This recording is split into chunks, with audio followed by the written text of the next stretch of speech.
si ASEC Arnel de Mesa, ang spokesman po or spokesperson ng Department of Agriculture. Magandang umaga po, ASEC. Hi, DJ Chacha, good morning. Kay Manang Ted, good morning din. At sa lahat ng taga-subaybay, magandang umaga po. Yes po. Good morning din po. ASEC, may latest information na po ba kayo tungkol po dito sa pagtatapon ng cabbage at carrots dyan po sa Tublay? Nakapagpadala na po ba ang DA ng team para po i-check kung ano pong sitwasyon ng mga magsasaka natin doon? Yes, ito yung nangyari noong Biyernes, August 14, along the Lacamen Road dito sa Tublay. Yung ang magsasaka natin na galing ng Gambang sa Bakun, meron silang naani nga ng mga gulay, Chinese cabbage ito. Kaya lang, supposedly dinala nila ito sa La Trinidad Trading Post para ibenta. Kaya lang masyado mahaba ang pila noong mga trucks during that Friday, and it took them 2 araw at 2 gabi bago maipasok doon sa trading center. However, nung maipasok na, nasabihan sila na talagang hindi na ganun kaganda yung quality. So, yung ating kasama magsasaka decided na ibalik at i-unload nga doon sa malapit sa Polix Farm para maibenta doon sa mga dumadaan. However, talagang yun nga, nagkaroon ng problema along the way at tinapon na lang. Oo. Ang sinasabi po kasi, may mga reports daw na hindi lang po yan ngayong buwan. April pa daw po, dyan sa may La Trinidad Trading Post, na patuloy daw po yung pagbaba ng demand. Kumukaunti daw po yung buyers. Noon po bang mga bandang Abril, nakatanggap na po ba kayo ng balita ukol dito?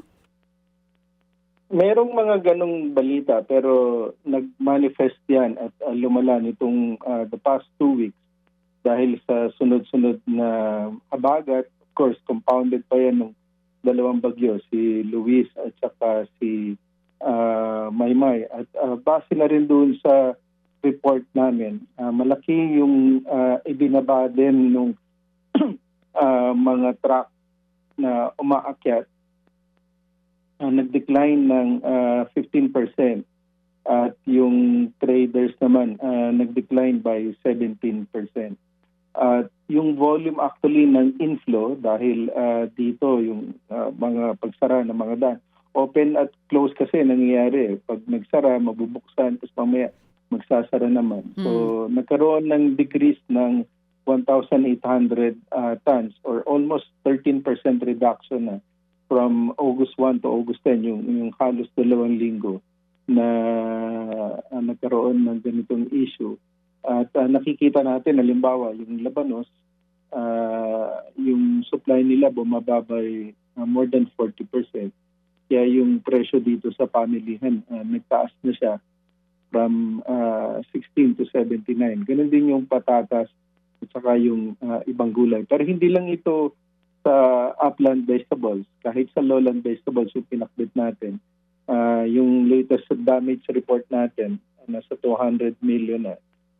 Karamihan ito nasa Central Luzon at saka Southern Tagalog na natural suppliers natin na pinakbit na gulay sa Metro Manila. So we're seeing ito yung mga impact. Sa bigas wala masyadong problema but we're seeing itong concern sa gulay, both lowland and highland. Sir Arnel, sa ganyan po sitwasyon, ito hong particular na pangyayari po kanina August 14, no, yung napilitan pong magtapon na lang ng gulay. Kailan po papasok dyan yung sagip-saka na batas natin? Actually, Manong Ted, pwedeng pumasok anytime yung sagip-saka kasi yung ating mga kasamahan sa lokal na pamahalaan, they can buy anytime so long as, of course, ready yung procurement nila. Kasi dapat very active sila pag mayroong mga ganitong sitwasyon, alam nila na magkakaroon ng problema both sa market at saka sa demand side. So dapat very proactive sila in looking do sa welfare ng kanilang mga constituents. Manong Ted. Opo. Yun ho bang sa GIPSAKA, may kaukulang provision about the budget? Kasi kung LGU dapat ang siyang nagre-rescue by yung pera na pinanggagalingan po ng pambili, LGU fund po ito o meron po bang ditong appropriations o sustento po na nanggagaling halimbawa sa DA? Wala po kaming direct release sa LGU unless there's a program for that. Pero may separate pondo po ang DA. Of course, we can do MOA with concerned LGUs. Pero within the LGU themselves, they can appropriate through their yung kanilang development fund budget. Na pwede pong gamitin dito, Manong Ted. Okay. Opo. Kasi po itong gantong image, as you observe siguro, no, ASEC, hindi maganda, no? Pag pinanonood mo, parang pinababayaan sila ng gobyerno, ganun po ang datingan dito, na sayang yung pagod ng mga magbubukid, lugi na naman sila. So sa ganyan po mga pagkakataon ngayon na ating muling nakita ito, ano po ang balak gawin po ngayon ng DA para po maobliga naman yung mga LGUs na maging proactive kaninyo, no, sa sagip-saka? Manong Ted, on the part ng DA, actually tuloy-tuloy yung programa natin. Una, through Kadiwa. And then, bago pa nangyari itong mga pag-ulan, 11 tons na ng gulay yung nabili through the Madalite Farmers Association dyan sa Cordillera. And then, ang DA mismo sa region natin, bumili ng 1.5 metric tons na binila doon, ibinenta doon sa lobby mismo ng DA. And then, almost 10 tons yung na-deliver sa tulong ng ating regional office sa Walter Mart dito sa Mexico, Pampanga. And then, nakipag-coordinate din sila rito sa Silang at nakabili ng 5 tons ng Highland vegetables. And then, tuloy-tuloy din yung pag-deliver ng mga trucks, yung market matching. So, ilan lang ito sa mga ongoing projects natin. But of course, sabi mo nga kanina, Manong Ted, hindi lang ito DA, kailangan katuwang talaga natin yung LGUs kasi sila yung pinakamalapit doon sa mga areas na posibleng maapektuhan. Oh, sige po. So, dapat din nga tawagan siguro nga dito yung lokal na pamahalaan lang La Trinidad o kaya po naman sa 50 bayan dyan po sa Benguet. So, ASEC, sa ngayon po, again, magkano na po ang total na danyos sa report ng inyong mga field offices dito po sa Maymay, Luis, tsaka Habagat? Kasi po ito po I think lumalaki pa kasi nga hindi pa tapos itong Habagat eh. Hello, ASEC? Yes, Manong Ted, medyo naputol ako. Opo. Magkano po so far ho ang pinakahuling balita from your field offices po sa danyos na iniwan itong si Maymay, si Luis, tsaka Habagat ngayon po sa agrikultura? Kung meron kayong update, sir? Yung huling bulletin natin, Manong Ted, dito sa combined effect nga nitong si Luis, si Maymay, at saka yung tuloy-tuloy na pag-ulan due to Habagat, nasa more than 1 billion na yung total damage report na na-receive namin. Pinakamalaki nito sa, of course, sa Palayan at 589 million. Sumunod, talagang malaki yung damage sa gulay. Nasa 313 million kasama yung ilang high value natin. So, sa bigas, we are not seeing pagtaas sa presyo dahil maliit lang na bahagi yung na-damage. Bagamat malaki yung value. Sa gulay, ito yung makaka-expect talaga tayo ng mga potential increases sa presyo, both lowland and highland dahil pumapasok na yung report ng damages for both upland and highland. Opo, higit na 1 bilyon. Ano po. Sige, salamat na marami po sa inyong panahon, ASEC Arnels, at kami po yung muling tatawag para po alamin itong mga informasyon na ito direkta po mula sa DA.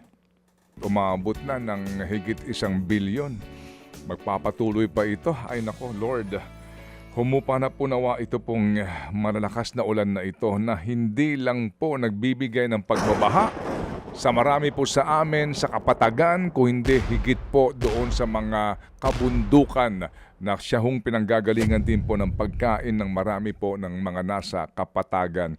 Ako lamang may panawagan dito. Di ko alam, Seth, kung available na yung ating graphics. Meron po kasing panawagan sa sino man pong maaari nakakita. Dito po sa nawawala na isa pong messenger, si Jefferson Gozo, age 44, at siya po'y huling nakita doon po naman sa Harbor Point Ayala Malls sa Subic noong pong August 13 at 12:16 noon. Ang sino man po nakakaalam, mamaya po ating pong ipapalabas ang kanyang picture, ang kanya pong pamilya nag-aalala kasi hindi po rin siya humakontak hanggang sa ngayon. Ang ating pong hinahanap muli ay isang Jefferson E. Gozo, edad 44. Ang telephone number po na maaaring tawagan ay 0933-826-8595. Mamaya po ating ilalabas sa TV screen ang mismo pong picture at ang informasyon dito po sa nawawalang individual na ito na huling nakita dyan po daw sa Subic. Alright, samantala po naman, 20 minutes now after 9 o'clock in the morning, girl! Ang dami ho natin talagang dapat na pag-usapan ha, pero hindi ko lang alam kung pwede pa ho tayong sumingit dito kasi gusto ko ngang pasadahan itong naging hearing ng Senado nito hong Friday tungkol sa Paxilica. Na dapat to siguro din maintindihan ng lubos ng ating mga kababayan. Ito pong sinasabi po na proyekto kung saan daw po sa estimate ng iba-iba ang figure na magbibigay daw po ng halos 1 milyon trabaho, etc. Sana nga ang akin lang din itong kanilang mga sinasabi may actual na pinagbabasehan. Sige, siguro maganda tawagan na natin si Ma'am Agot para natin maitawid itong isyong ito tungkol po sa problema ngayon ng mga magbubukid diyan po sa Benguet. Bago natin tunghayan po itong ilang pang mga importanteng isyong pambayan, tayo po itutulong na ito po'y maipaliwanag. Nang sa ganun po naman, lubos natin na maintindihan at hindi po tayo nagpapadala sa mali-maling informasyon na inihahain lamang sa atin ng kung sino-sino and of course, yung pong ipinapangalandakan ng iba na wala ho naman talagang pinangahawakan. Meaning, pwede ka lang magsabi-sabi ng ganire kasi sabi-sabi din sa iyo. Right? Sige. So mga kapatid, ito po muna ha. Ang ating pong winner nung isang araw, I think siya po'y ating nakapanayam. Ito pong taga-Taytay Rizal, si Nanay Princess Distor. Nakapanayam natin noong Agosto. At siya po'y napagkalooban ng 4,000 pesos. Ang ating pong mga Happy Anonymous, nag-ambag-ambagan para ho doon sa pangangailangan ng kanyang mga anak. Partikular po yung pambaon nila. Siya po'y humirit po ng laptop. Mamaya po ang ating magandang balita. Yun lang kanyang printer na sinasabi, hindi pa ho natin lubos na alam kung magkano po ito at kung sakasakali po saan siya makakabili. Baka naman si Chacha kanyang pa-birthday, pansit tsaka barbecue. Hindi printer ang sinasabi ko dito. Lakas na naman ang tawa mo ha.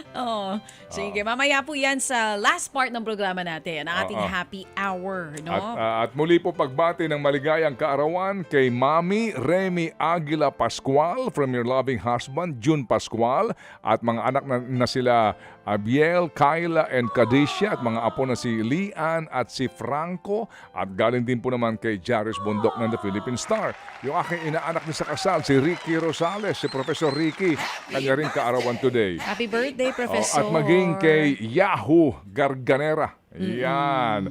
Galing kay Slab at kay Daddy ang kanyang ika-27th birthday today. And muli po ang aking kaibigan, baka gising na siya ngayon o nagsasagwan na dyan sa Marilao.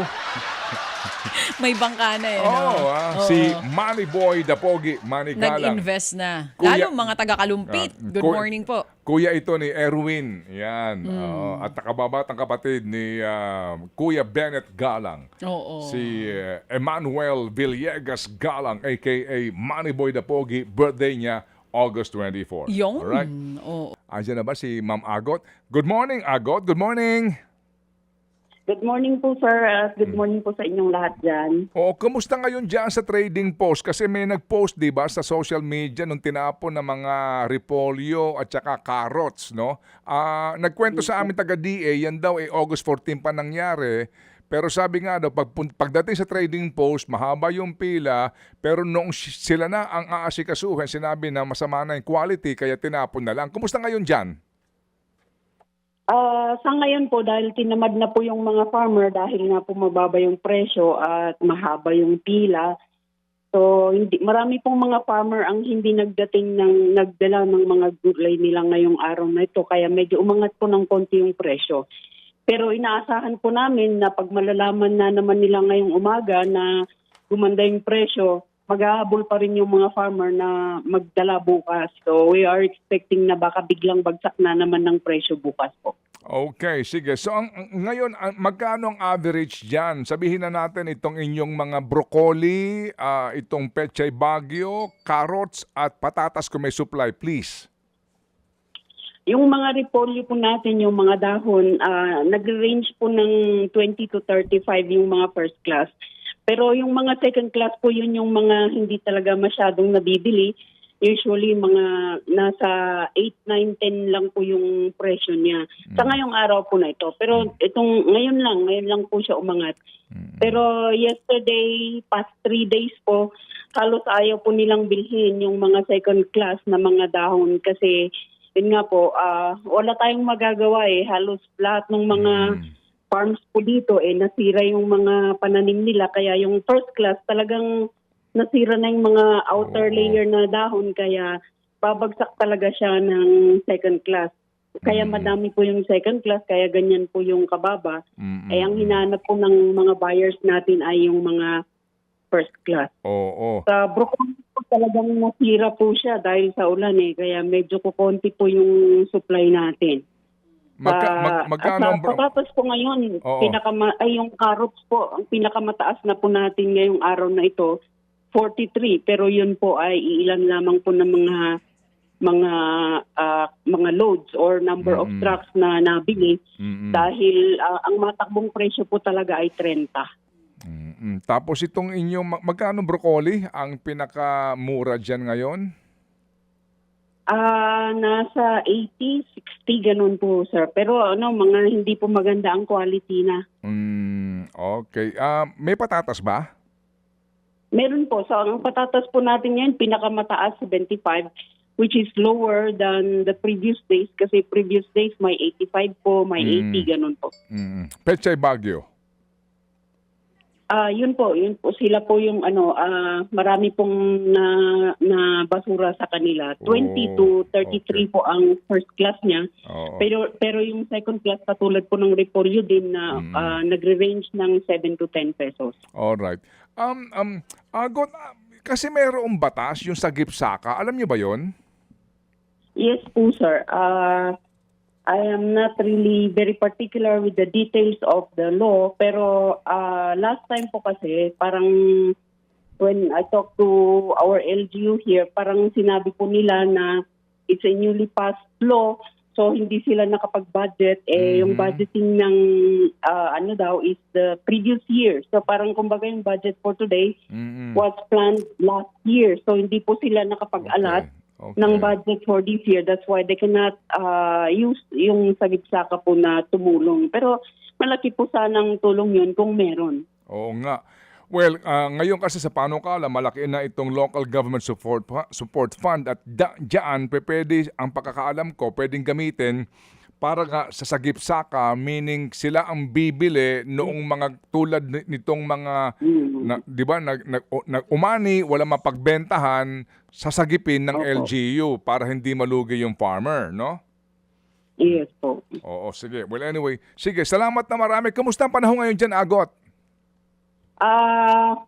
Maulan pa rin, sir. Pabugso-bugso pa rin yung hangin. And then pati yung ulan. Tapos pag uulan, kumbaga light to medium to heavy po yung pagbagsak ng ulan po dito. Kaya flooded pa rin po, especially kahapon po talagang flooded uli ang swamp or yung strawberry farm natin.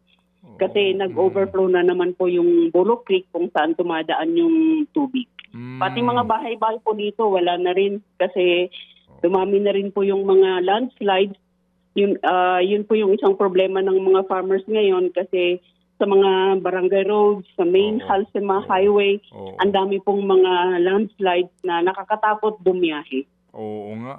O sige, makikibalita kami ulit sa inyo, Agot. Salamat na marami sa pagbibigay ng panahon sa aming programa. Thank you, Agot. Thank you, sir. Thank you very much po.